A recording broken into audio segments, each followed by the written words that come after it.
बिस्मिल्लाहिर्रहमानिर्रहीम। अस्सलामुअलैकुम वीवर्स, आप देख रहे हैं सऊदी उर्दू न्यूज़ चैनल।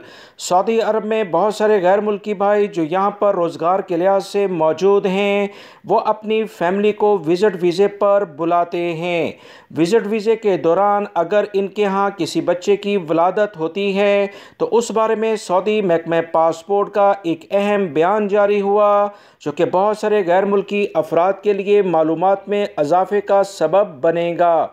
एक गैर मुल्की ने पूछा कि अहलिया विज़िट वीज़े पर सऊदी अरब में आई थी, इसी दौरान हमारे यहाँ एक बेटे की वलादत हुई है, क्या बेटे का अकामा बन सकता है या कि नहीं।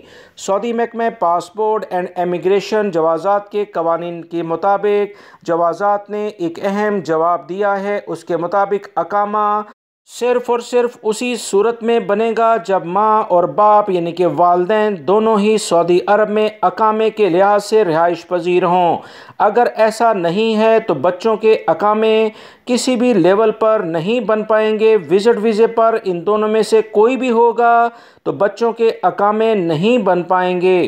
गैर मुल्की अफराद इस बारे में काफ़ी सवालात पूछ रहे थे, तो इसकी वजाहत सऊदी महकमा पासपोर्ट ने जारी कर दी है। उम्मीद करता हूँ ये मालूमात आपके काम आएंगी। वीडियो लाइक करके शेयर भी कीजिएगा। मिलेंगे मज़ीद ताज़ा तरीन अपडेट के साथ। अस्सलामु अलैकुम।